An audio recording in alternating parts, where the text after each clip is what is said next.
Assalamualaikum warahmatullahi wabarakatuh. Selamat pagi menjelang siang rekan dengar setia Tuntung pada FM 102,3 MHz dimanapun Anda berada. Radio berinteraksi untuk Kabupaten Tanah Laut. Dalam pada kesempatan kali ini di program talk show Ruang Inspirasi kita kehadiran tamu istimewa ya.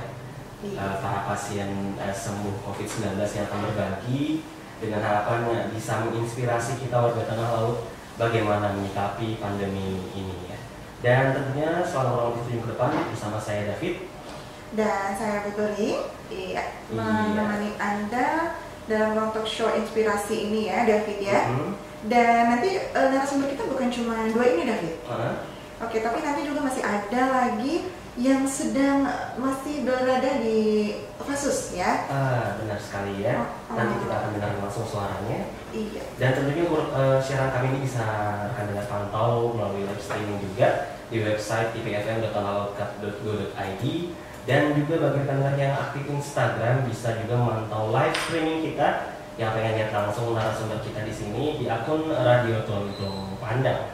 Dan gimana, kita juga buka line telepon nggak nih? Oke, buka aja. Oke, bagi rekan dengar juga yang mungkin ingin berinteraksi dengan narasumber dan kita di sini bisa bergabung di line telepon kita di 0812469757. Nah, Ibu Pri. Oke, terima kasih David dan selamat pagi untuk rekan dengar semuanya. Dan seperti saya sampaikan tadi bahwa hari ini kita membahas tentang pasien-pasien yang sembuh dari COVID-19. Dan kita kenalkan dulu ya dua orang narasumber yang kebetulan bisa berhadir di studio. Ya oke, yang pertama ada Rudi Wijayanto. Selamat pagi Pak Rudi. Selamat pagi Bu Puri. Oke, apa kabarnya pagi hari ini? Siap, hari ini sehat sekali. Sehat, alhamdulillah ya, semangat ya. Dan yang kedua ada Muhammad Rasid. Oke, selamat pagi Pak Rasid. Selamat pagi Ibu Peri. Oke, Bapak atau Mas nih panggilnya masih muda ini? Masih muda dong, jangan Bapak lah. Oke, Mas ya, Mas Rasid ya? Iya, siap. Oke, apa kabarnya pagi ini Mas? Alhamdulillah pagi ini sehat, tanpa kekurangan satu apapun. Oke, semangat, ini semangat semua ini ya, orang-orang yang sembuh dari COVID-19 ini ya. Dan oke, baik, boleh diceritakan nggak nih, ini yang menjadi tanda tanya semua orang. Bagaimana perasaannya nih ketika pertama kali dinyatakan Anda adalah seorang yang positif COVID-19? Oke, mungkin bisa dimulai dari Pak Rudi. Ya, terima kasih. Jadi awal mula saya itu jadi mengetahui bahwa saya ini positif COVID itu gara-gara dilaksanakan kegiatan swab massal di kantor. Kemudian sebelum melakukan swab itu, padahal saya yakin 100% bahwa saya itu sehat karena memang tidak ada gejala apapun dan benar-benar dalam keadaan yang fit. Tapi begitu hasil keluar benar-benar mengejutkan karena saya memang terkonfirmasi positif COVID-19.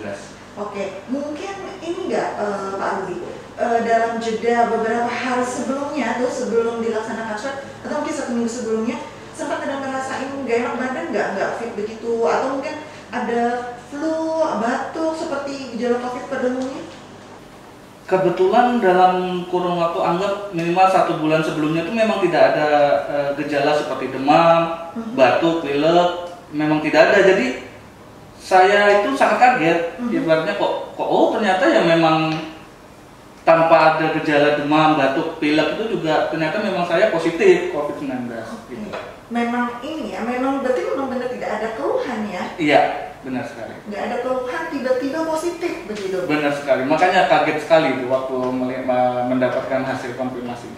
Oke, bagaimana perasaannya ketika dinyatakan kamu positif begitu? Padahal Anda merasa sehat-sehat gitu. Kagetnya gimana Mas? Kagetnya ya kaget dalam artian, loh saya ini sehat kok, nggak ada gejala apapun kok, batuk enggak, pilek enggak, demam enggak ada. Jadi ya kaget. Dan yang saya pikirkan berikutnya adalah ini keluarga gimana kan? Jadi ya itu yang saya tukar, mungkin saya positif, tapi keluarga kan, ya, pada akhirnya keluarga kan juga di swab ya, juga. Alhamdulillah keluarga anak, istri negatif semua. Oke, berarti menerima ya dengan hasil bahwa saya sehat, tapi saya dinyatakan positif, ya terima aja gitu ya? Iya, terima. Mau gimana, itu kan hasil swab ya, memang sudah hasil lab, dan memang seperti itu. Padahal udah yakin banget sehat gitu ya? Wah, iya. Dan mungkin juga nih, tadi kan ada rasa kaget ya Mas ya? Ya. Kalau dari tanggapan keluarga sendiri gimana Mas? Keluarga dan tetangga mungkin? Oke, dari keluarga dulu ya. Jadi waktu keluarga dengar bahwa saya terkonfirmasi positif COVID, sama tanggapannya juga kaget, loh kok bisa gitu. Nah, padahal kami sekeluarga ya sudah menerapkan protokol pencegahan COVID, pakai masker, sering cuci tangan, pulang dari kantor ke rumah juga langsung mandi kan. Kok ternyata masih terpapar gitu, seperti itu. Berarti kalau Masnya sendiri ini benar tidak menyangka ya Mas yang namanya virus ini nggak kelihatan ya? Iya, sama sekali nggak menyangka. Sama sekali nggak menyangka. Oke. Baik, kita juga mungkin mau dengar nih suara narasumber selanjutnya dari Mas Rasid sendiri. Masih pertanyaan yang sama nih Mas. Gimana perasaannya saat terkonfirmasi COVID-19? Jadi tidak jauh berbeda dengan Mas Budi. Awalnya swab kan karena ikut dari kantor, karena mau dibilang diwajibkan lah gitu untuk ikut swab semua ASN. Jadi ikutlah, dan sama juga sama seperti Mas Budi, dalam sebulan, kurun sebulan sebelum swab itu tidak punya gejala, pilek enggak, batuk enggak, juga suhu badan pun normal. Jadi ketika mengetahui bahwa hasil lab positif, sama kaget juga gitu loh. Padahal sehat-sehat aja ya? Iya, padahal sehat-sehat aja, cuma ya hasil lab kan apa boleh buat, sudah. Oke, apa mungkin nih, mungkin dalam kurun waktu dekat sebelum pelaksanaan swab itu pernah nggak ya, mungkin David ya, dengan mungkin ada teman atau saudara yang ternyata dia adalah positif COVID gitu? Dalam kurun waktu seminggu atau sebulan, sepengetahuan saya sih tidak ada. Lagi pula kan kita tetap menjalankan protokol kesehatan, memakai masker, masih jaga jarak, dan cuci tangan secara teratur dengan menggunakan sabun. Oke. Nah, setelah kalian dinyatakan positif begitu ya, apa tindakan yang dilakukan? Apakah maksudnya memutuskan untuk karantina mandiri atau kalian ikut program yang dilaksanakan oleh pemerintah kabupaten? Ada fasilitas khusus yang disiapkan oleh pemerintah kabupaten untuk memfasilitasi saudara-saudara kita yang terkonfirmasi positif COVID-19. Ya, mungkin silakan Mas Rasid. Ketika mendengar itu, waktu itu diberitahu bahwa hasilnya positif malam kan tuh. Jadi untuk sementara waktu belum bisa lapor tuh karena sudah hampir jam 21.30 lah. Jadi paginya saya pikir-pikir mending karantina sih, apalagi kan tidak bergejala, takutnya carrier kan jadi carrier kepada keluarga atau teman dekat. Jadi memilih karantina sesuai yang disediakan oleh pemerintah daerah. Kemarin karantinanya gimana Mas? Di Fasyansus atau di Balai Diklat? Di Balai Diklat. Oke, sama Mas Rudi juga ya? Ya, sama. Kemarin juga ikut karantinanya di Balai Diklat. Oke, baik. Ini gimana Ibu Pri? Apa kita lanjut membahas terkait bagaimana lanjut dong. namanya? Prosesi karantina. Nah, jadi pada saat karantina begitu ya, kalian kan dalam kondisi mental yang boleh dikatakan sempat merasa down kan pada saat dinyatakan positif ya? Iya. Merasa down. Oke. Kemudian ketika kalian berada di dalam fasilitas khusus itu, kalian harus karantina, jauh dari keluarga. Apakah ada program-program khusus gitu yang disiapkan oleh petugas di fasilitas sana untuk mendukung pemulihan kondisi dari pasien-pasien COVID-19?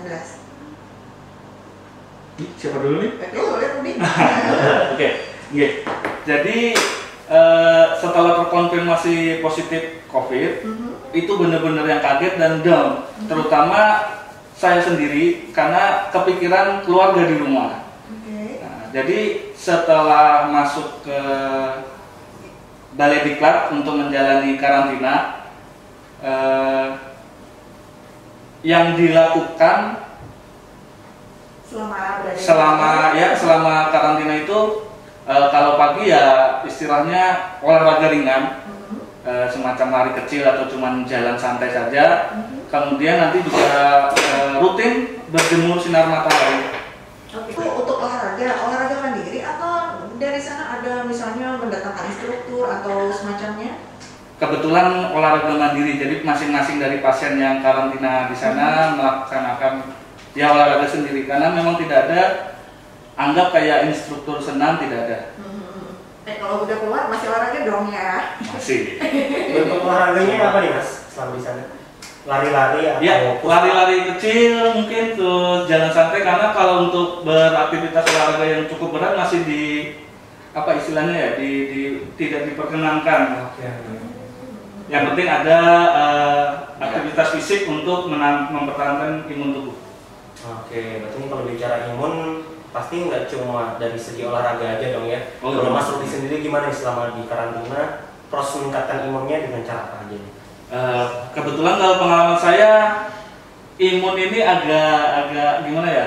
Selain olahraga ringan yang saya lakukan dan berjemur sinar matahari, ada beberapa anggapnya kayak suplemen ya, atau apa ya, minuman penambah peningkat imun seperti minum vitamin C, kemudian mengkonsumsi herbal. Kalau kemarin itu kebetulan buah lemon yang direndam di air, kemudian airnya dikonsumsi. Oke, infused water ya? Ya, bisa bilang infused water kalau bahasa kerennya ya. Bikin sendiri apa disiapin Mas?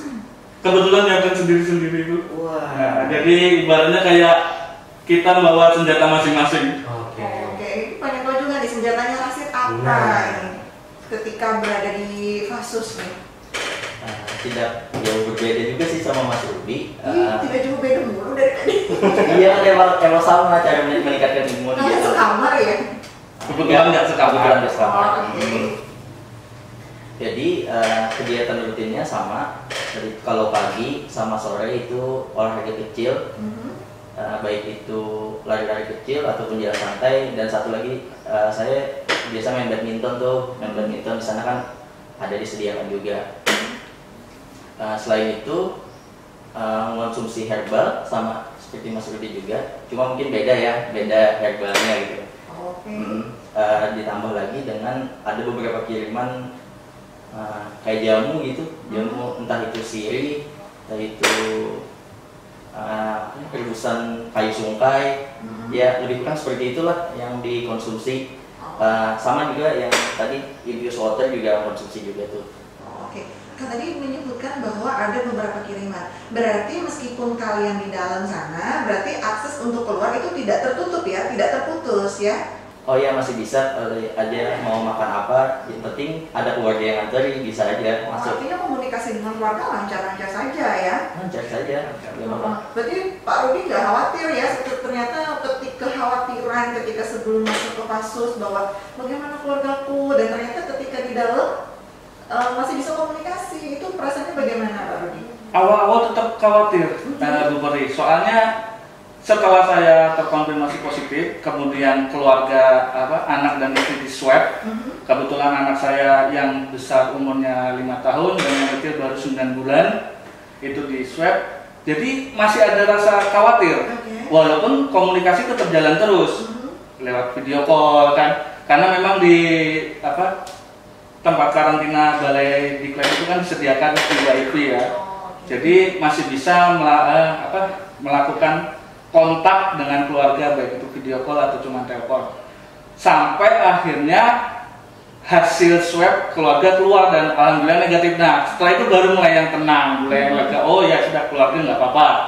Seperti itu. Oke, berapa lama kalian berdua berada di Fasus tersebut? Oke, mungkin dari Pak Rudi dulu. Kebetulan saya ada di Fasus itu sekitar 2 minggu ya. 2 minggu. Mas Rasid juga 2 minggu ya? Berbeda. Kalau saya cuma 11 hari. Oh, 11 hari. Ya, karena pengambilan swab pertama ada jangka jarak 2 hari. Jadi setelah hasil Mas Rudi kan sudah hasilnya keluar duluan tuh. Waktu itu hari Sabtu Mas ya? Iya. Sabtu, kalau saya keluarnya malam Selasa, jadi dari Selasa baru masuk ke karantina. Baru masuk ke karantina. Oke, bicara swab nih Mas dan Mas Lasi sama Mas Rudi ya. Selama di karantina itu udah mengikuti berapa kali swab? Oke. Masih ingat? Kalau untuk swab ya, jadi setelah swab pertama yang menyatakan saya ini positif ya, di karantina itu dijadwalkan kembali untuk swab ulangnya. Jadi jadwalnya itu setiap satu minggu 2 hari berturut-turut. Setiap satu minggu 2 hari berturut-turut. Setiap 1 minggu 1 kali berturut-turut gimana sih? 1 minggu. 1 minggu dua kali dalam 2 hari ya. Dalam 2 hari Jadi berturut-turut, ya. kebetulan kemarin jadwal swabnya itu Rabu Kamis. Jadi selama karantina di sana 4 kali swab. Jadi total 5 kali swab dengan yang pertama kali terkonfirmasi. Oke, itu gimana Mas perasaannya di swab? Ada yang masuk ke hidung sampai ke tenggorokan itu gimana? Nggak apa-apa itu Mas. Nggak ada rasa sakit kok, biasa aja. Jadi kalau ada yang mau swab, nggak usah takut, itu nggak ada rasa sakit. Oke, berarti memang lebih ke dampaknya psikologi ya kemarin tuh ya. Iya. Selama masa karantina tentunya mental juga sangat diuji. Kalau Mas Lati sendiri berapa kali Mas? Nah, sama juga 5 kali. Tapi walaupun saya kan masuknya belakangan tuh, cuma jadwal swabnya agak dimajukan biar barengan sama teman sekantor gitu. Jadi sama Rabu Kamis, sama 2 kali juga dalam 1 minggu, 2 hari berturut-turut. Oke, baik. Selain daripada olahraga, kemudian mengkonsumsi obat-obat metode ataupun minuman herbal, ada lagi nggak sih kegiatan atau aktivitas yang selama karantina itu dirasa-rasa meningkatkan imun ataupun menambah rasa kebahagiaan gitu walaupun berada dalam tekanan seperti itu? Gimana Mas Asif? Kalau saya sedikit berbeda ya dengan Mas Rudi. Kalau Mas Rudi kan punya keluarga, mungkin khawatirannya lebih. Kalau saya mungkin punya keluarga, cuma kan masih single? Masih single, iya. Kan di sini Kalian aja ini. Jadi kalau untuk meningkatkan imun selain olahraga, selain minum-minum herbal, mungkin sering kabar-kabar tentang keluarga di rumah. Kan biasanya kalau saya itu habis makan malam, biasanya video call dengan keluarga di rumah gitu lah. Itu mungkin yang sedikit banyak meningkatkan imun lah. Oke. Main game online juga? Kadang-kadang ya. Kadang-kadang. Artinya aktivitas apapun selama masih di dalam kasus itu diperbolehkan ya. Tapi tidak ada batasan-batasan begitu ya. Yang penting jangan keluar deh ya. Iya. Artinya mau komunikasi dengan keluarga boleh. Oke. Pernah nggak gitu ada keluarga atau teman yang datang menemui kalian selama kalian di kasus? Kebetulan kalau untuk hal itu tidak diperbolehkan. Oh, itu Jadi, tidak boleh. jadi tadi kan kalau yang disampaikan Mas Rasi kan bahwa kalau memang ada mau pesan makan apa gitu kan, ada keluarga yang ngirim atau teman yang ngirim atau mungkin dari ojek online yang ngirim, itu cukup diantar sampai ke depan dan nanti ada petugasnya sendiri yang mengantarkan ke ruangan-ruangan kami. Oke, jadi bukan berarti putus sama sekali ya, masih bisa tapi lewat petugas, tidak ketemu langsung dengan. Iya, tidak bebas ketemu dengan yang orang-orang luar gitu. Di karantina dinyatakan negatif dan kembali ke aktivitas seperti biasa. Dan bagi kanal Setia Mengenai 93 MHz, sebentar lagi kami akan menghubungi salah satu narasumber yang ada di Fasiansus ya, Bapak Diat, dan kami akan mencoba menghubungi sebentar lagi. Namun sebelum itu mungkin Ibu Beri silahkan. Oke, baik, terima kasih David. Dan untuk untuk Anda rekan dengar, kami juga tidak bosan-bosannya mengajak Anda untuk berpartisipasi aktif ya. Bisa kirimkan komen maupun pertanyaan Anda melalui chat WhatsApp maupun DM langsung ke Instagram ya. Untuk telepon juga boleh di 0812566756. Dan untuk Anda yang mungkin baru saja bergabung ya, tadi kami sudah membahas kenapa mereka bisa terkonfirmasi, kemudian apa saja alat tempur mereka ya sampai bisa dinyatakan sembuh dari COVID-19, dan sedikit pengalaman mereka selama berada di Fasus, khususnya di Fasus Remdiklat dan Kota. Iya. Sebentar Ibu Beri, kita terhubung dengan narasumber kita di Fasiansus ya, Bapak baik. Diat. Assalamualaikum Pak Diat. Halo. Assalamualaikum. Assalamualaikum, Adia. Halo, assalamualaikum. Nampaknya jaringan ya, sepertinya yang mempengaruhi kita. Lanjut dulu, Bri. Oke baik. Nanti kita coba hubungi lagi ya. Dan ini sedikit pengalaman teman-teman ketika berada di Fasus ya, jauh dari keluarga. Nah, boleh tahu nggak dukungan apa atau mungkin pelayanan yang diberikan dari petugas Fasus selama kalian berada di sana? Oke, mungkin silakan dari Mas Rasid duluan. Oke, jadi selama di sana kita itu diberikan pelayanan yang luar biasa saya pikir, karena dalam setiap harinya kita teratur makan 3 kali sehari. Di dalam makanan pun sudah ada buah gitu loh. Ditambah lagi kita juga dapat snack, cemilan dalam 3 waktu juga gitu loh. Oke, makan 3 kali, snack juga 3 kali ya. Oke, ini benar-benar diperhatikan sekali ya asupan untuk para pasien yang berada di Fasus ya. Iya, ditambah juga itu kita dapat kayak jenis suplemen makanan yang harus diminum. Beda-beda sih, ada yang 1 kali 1 hari, ada yang 2 kali dalam 1 hari gitu loh. Oke, suplemen makanannya apa itu Mas? Boleh diceritakan nggak? Suplemen makanannya kalau saya sekilas itu melihat itu kandungannya ada vitamin C sama vitamin B kompleks. Itulah yang kurang lebih lah seperti itu gitu loh. Jadi tanpa mengkonsumsi vitamin lagi pun di sana sudah lengkap itu sebenarnya dari suplemen makanan. Karena dengar itu vitamin C-nya aja sudah 700 miligram dalam setiap 1 biji obatnya itu. Oke, Mas Uli mungkin bisa diceritakan lagi nggak apa saja pelayanan yang diberikan oleh petugas Fasus selama ketika Pak Rudi berada di sana? Ya, tadi sudah disampaikan kan. Di sana kami terjamin, Bu Peri, makan 3 kali sehari, snack 3 kali sehari. Selain itu juga ada dapat suplemen makanan. Selain itu juga kami diberikan ya istilahnya diberikan atau mereka itu melaksanakan mengecek suhu. Mereka juga melaksanakan pemeriksaan kesehatan berupa memeriksa suhu badan dan tensi. Ya, di tensi. Jadi memang tujuannya kan untuk melihat menjaga kondisi kami semua di sana. Oke, berarti semisal ada keluhan begitu, apa petugasnya siap sedia begitu di sana? Mungkin tiba-tiba saya merasa nggak enak badan begitu atau sakit perut nih gitu. Petugasnya apakah ada petugas yang standby di sana menerima keluhan pasien di sana? Kalau petugas kebetulan tidak ada, cuman kami selalu ditelepon dari pasien sus. Setiap pagi ditanyakan gimana kabarnya, ada keluhan apa, dan selalu diingatkan kalau memang ada terjadi gejala atau ada keluhan harap segera melapor. Oh, oke, harap segera melapor. Melapornya ke pasien sus di rumah sakit ex rumah sakit Buya sini. Oke, baik. Nah, bagaimana David? Apakah kita sudah bisa terhubung dengan narasumber kita yang ketiga? Ya, masih kita coba sebentar lagi. Oke, Pak Diat tadi ya, beliau saat ini masih berada di Fasus ya. Oke. Assalamualaikum Pak Diat.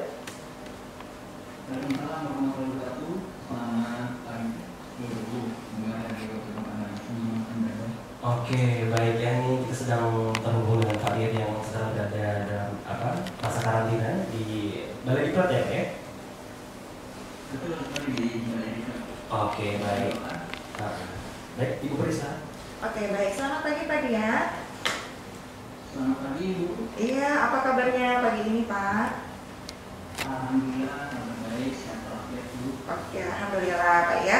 Oke, boleh diceritakan Pak bagaimana awal mulanya sampai dinyatakan terkonfirmasi COVID-19? Baik, sebelumnya memang pada awal mulanya saya itu sakit gitu. Kemudian juga sempat batuk. Oke. Kayaknya ada demam. Kemudian setelah saya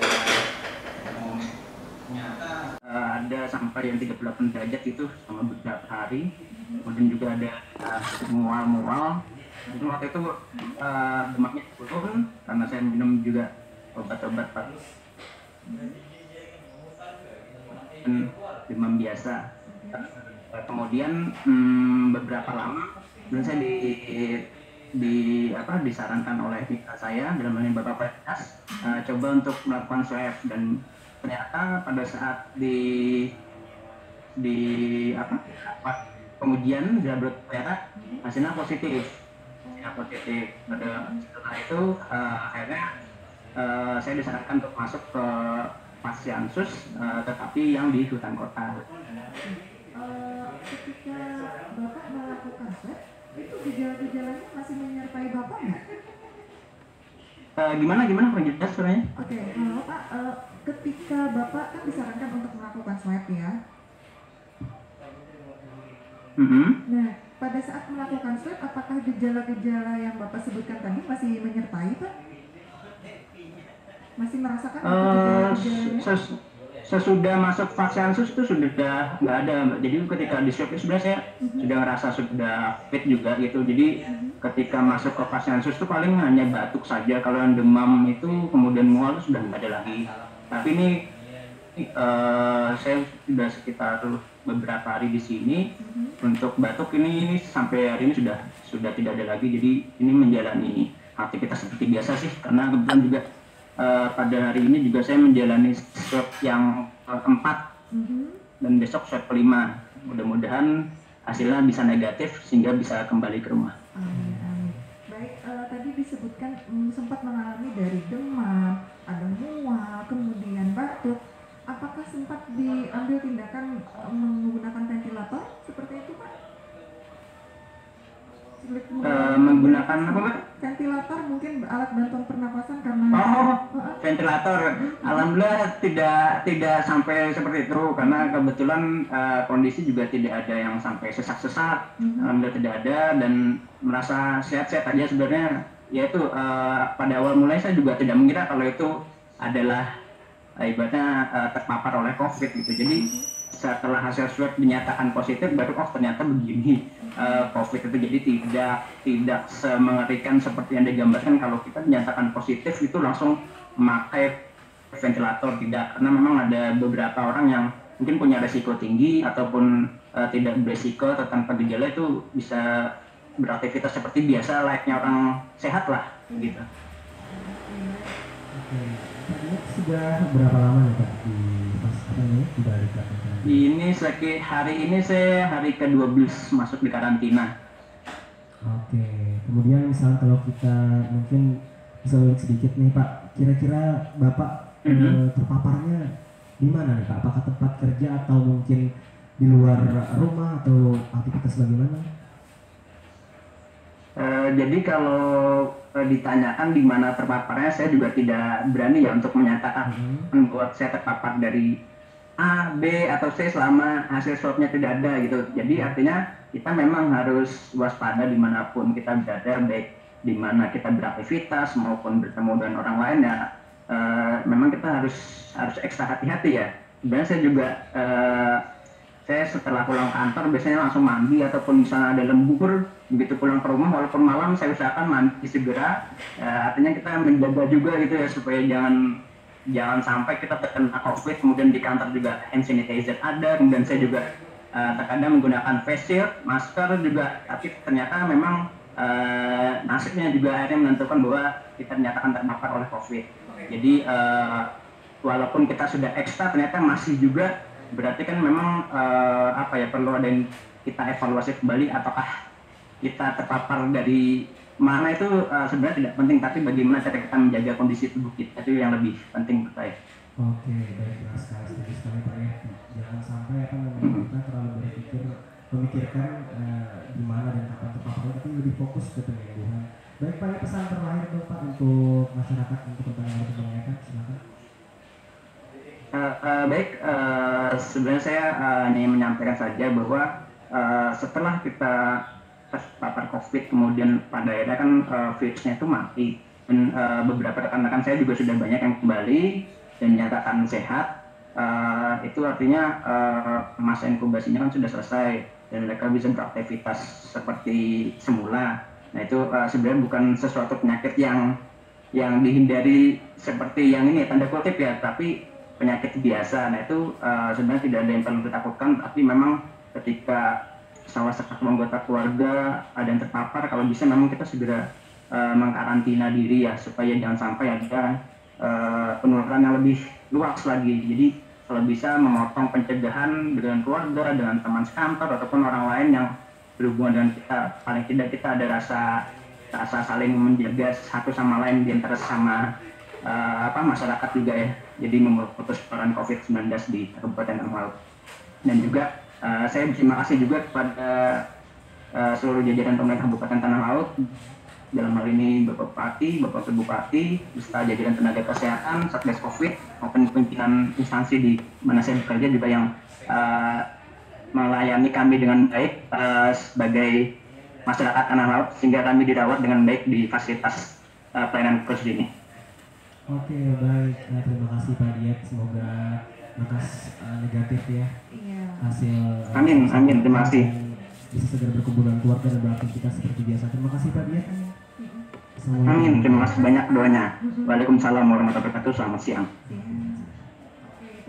Kita dengar ya, beliau sempat merasakan batuk lah, demam, kemudian bahkan ada gejala mual-mualnya juga ya. Agak sedikit berbeda memang David ya dengan dua narasumber yang langsung hadir di studio pada hari ini ya. Yeah. Mereka justru bahkan sampai di flashback gitu ya, 1 bulan yang lalu mereka nggak ada pegel-pegel apa itu nggak ada ya.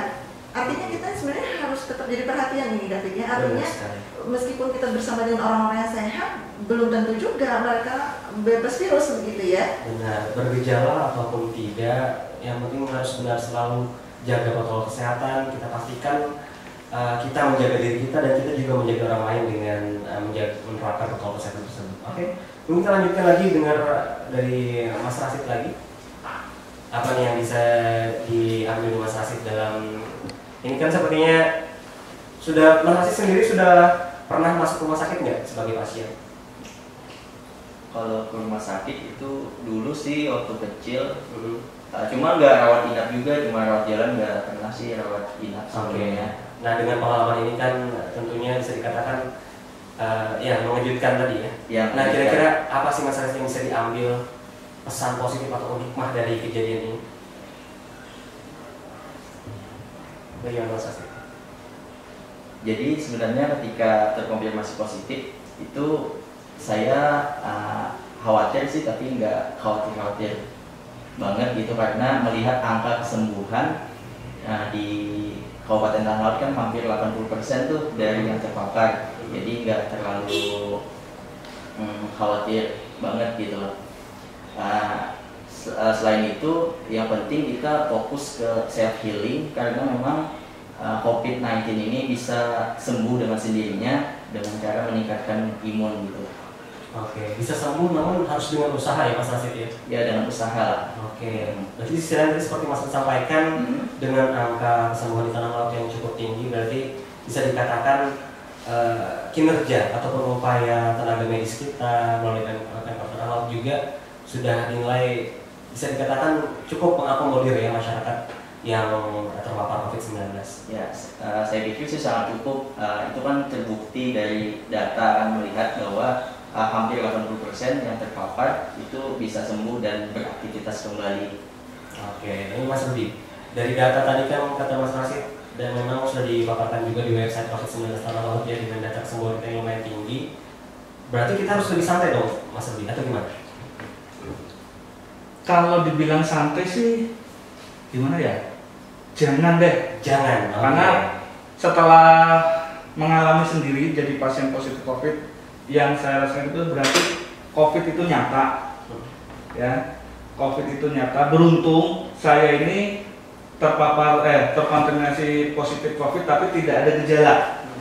Beda hanya kalau saya seandainya terpapar COVID tapi bergejala, kan beda lagi tuh ceritanya. Jadi jangan juga dibilang, oh ini Pak Rudi positif COVID tapi dia nggak apa-apa, bisa aja beraktivitas di karantina seperti orang biasa karena memang tidak ada gejala. Jangan berpikiran seperti itu dulu. Bisa jadi kalau ada yang punya penyakit bawaan akan memperparah keadaan. Jadi saya cuma beruntung karena memang saya tidak ada gejala. Nah, pesan saya pakai masker itu harus. Selain jaga jarak, cuci tangan, pakai masker harus. Yang pertama, kita melindungi diri kita sendiri. Dan yang kedua yang menurut saya paling penting, karena memang saya udah pernah jadi OTG ya, tanpa gejala, istilahnya pasien positif COVID tapi tanpa gejala. Dengan kita menggunakan masker, kita tidak menzolimi orang, kalau istilah saya seperti itu. Kita tidak menularkan kepada orang lain. Seperti itu. Oke, baik. Tadi pesan dari Mas Budi ya tentang pentingnya menggunakan masker saat beraktivitas dan juga jarak. Kalau juga jarak kan, kalau Mas Asih sendiri gimana nih? Karena mungkin sudah ada berinteraksi juga atau melihat bagaimana para pasien yang sedang di karantina. Ada pesan-pesan untuk rekan-rekan kita yang mungkin masih berada di kasus ya? Iya, masih berada di kasus, di lab juga. Oke. Jadi pesan dari kita untuk teman-teman yang masih positif COVID-19, tetap semangat, fokus ke self healing karena memang benar-benar COVID itu bisa sembuh dengan sendirinya. Kita cuma perlu meningkatkan imun, hati-hati, jaga diri, disiplin, dan kembali lagi fokus pada kesehatan. Jangan terlalu panik juga karena walaupun karantina itu tidak menyeramkan yang dibayangkan juga kok. Dan di sana petugasnya welcome banget ya. Welcome. Dan untuk teman-teman yang punya gejala, jangan takut, jangan ragu untuk ngecek ke fasilitas kesehatan. Karena itu karena kan kasusnya ada yang tanpa gejala, takutnya nanti malah menjadi carrier untuk keluarganya gitu. Carrier pembawa virus nih. Iya. Iya, karena kalau narasumber kita ini kan umurnya muda ya, jadi mungkin dari segi gejalanya memang tidak ada, tapi dikhawatirkannya tadi bisa berpengaruh dengan arus sekeliling kita, keluarga kita yang Terutama yang punya penyakit bawaan ya. Nah, benar sekali. Oke, mungkin ada tambahan ya Mas Budi? Mungkin ada yang mau tambahkan pesan-pesannya? Mungkin pesan-pesannya. Tadi kan sudah ya pesan-pesannya, jangan sepelekan masker, Yeah. wajib pakai masker itu. Pakai masker benar-benar ya. Iya. Apalagi sekarang sudah ada Pergub ya, Mbak David ya. Iya benar, Pergub nomor 99 tahun 2020 yang mengharuskan kita selalu menerapkan protokol kesehatan, salah satunya menggunakan masker. Iya. Oke, kalau nggak pakai ada sanksi. Ada sanksinya, teguran, dan mungkin sampai nanti di ujung denda. Tapi kita harapkan semoga nggak sampai seperti itu ya, Bu Pri dan rekan-rekan. Iya. Karena masyarakat Laut kita yakini tertib mengikuti protokol juga dari kita harapkan. Oke Bu Pri, kita berada di penghujung acara. Iya, dan akhirnya waktu juga ya yang harus memisahkan kita. Dan saya ucapkan terima kasih sekali lagi kepada narasumber-narasumber kita pada siang hari ini, terutama dua orang yang ada di studio dan tadi yang satu by phone ya, tadi David ya. Mudah-mudahan beliau segera hasilnya negatif ya. Amin. Amin. Dan untuk Anda rekan dengar yang sudah menyaksikan dan mendengarkan program kami hari ini, kami ucapkan terima kasih atas segala perhatian Anda. Dan untuk para narasumber kami doakan sehat-sehat terus ya, semoga sukses ya. Amin. Dan sekali lagi kami ucapkan terima kasih atas segala perhatian Anda. Akhirnya kami berdua yang bertugas pada pagi hari ini mengucapkan terima kasih dan mohon pamit undur diri. Saya David. Dan saya Bu Pri. Terima kasih seperti Anda. Sampai jumpa dan Wassalamualaikum warahmatullahi wabarakatuh.